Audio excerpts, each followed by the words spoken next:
Hello everyone. তো চলো আজকে তোমাদেরকে নিয়ে যাব একটা সুন্দর জায়গা দেখাতে।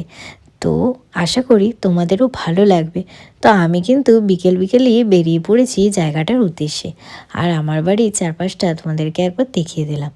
তো ফাইনালি আমি স্কুটিতে করে বেরিয়ে পড়েছি, সেটাও আবার সোমার সাথে। তো কোথায় যাচ্ছি সেটা তো তোমরা থাম্বনেল দেখে বুঝেই গেছো যে আমি কোথায় যাচ্ছি। হ্যাঁ, অনেক দিন পর যাচ্ছি। আর দুজন মিলে কিন্তু অনেক দিন পরে বেরিয়েছি। একটা কথা কী বলো তো, আমি দুর্গাপুরে বেশ অনেক বছরই আছি, কিন্তু আমার এই জায়গাটাতে একবারও আসা হয়নি। তার জন্য আজকে সোমাকে পেয়ে দুজন মিলে চলে এলাম। আর এসে কিন্তু মনটা একেবারে শান্ত হয়ে গেল যাকে বলে। তো আমরা যখন গেছি আমাদের ভাগ্যটা এতটাই ভালো ছিল যে আমাদের সময়তেই কিন্তু আরতি স্টার্ট হচ্ছিল। আর যখন আরতি স্টার্ট হচ্ছিল তখন একটা অন্যরকমই ফিলিংস তৈরি হচ্ছিল। কী বলো তো, অন্য কিছু না, ইস্কনে একটা কী কথা বলো তো, ইস্কনে যে স্ট্রাকচারে পুজো হয় বা যেভাবে ঠাকুরকে ডাকা হয় সেই জিনিসটা কিন্তু আমার মন একদম ছুঁয়ে যায়। আর ভগবান শ্রীকৃষ্ণের ভক্তের কোনো অভাব নেই। ভগবান শ্রীকৃষ্ণের ভক্ত তো আমরা সবাই। আর শ্রীকৃষ্ণের এই যে কথাগুলো শুনতেও খুব ভালো লাগে, আর শ্রীকৃষ্ণের যে কীর্তনটা হয় সেটাও কিন্তু আমার দেখতে বেশ ভালো লাগে। তা আমি সোমাকে ওটাই বলছিলাম যে সোমা, তুই আর আমি একদিন এসে এখানে ভোগ খেয়ে যাব।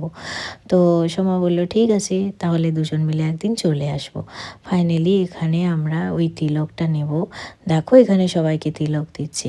আরে ইস্কন মানে তিলকটা না নিলে হয় বলো? ঠাকুরের এই যে তিলকটা, এটা কিন্তু সবাই পড়ছে। আর আমারও কিন্তু ভীষণই পড়তে ভালো লাগে।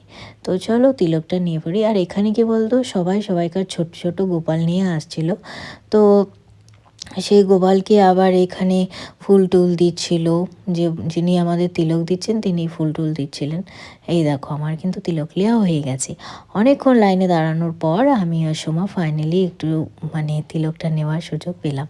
আর ঠাকুরটা তোমাদেরকে একটু কাছ থেকে দেখিয়ে দিলাম। খুবই সুন্দর, খুবই সুন্দর। এখানে দুবেলা সেবা করা হয় ঠাকুরকে। আর খুব ভালো লাগছিল এসে। আর আমরা যখন গিয়েছিলাম না, ঠান্ডাটা প্রচণ্ড পরিমাণে ছিল। এখন যেমন ঠান্ডা একদমই নেই বললেই চলে, তখন কিন্তু প্রচণ্ড ঠান্ডা ছিল। তো যাই হোক, এরপরে আবার আমরা ফুড ফেস্টিভ্যালেও গিয়েছিলাম, যেটার ব্লগ তোমরা দেখেছো।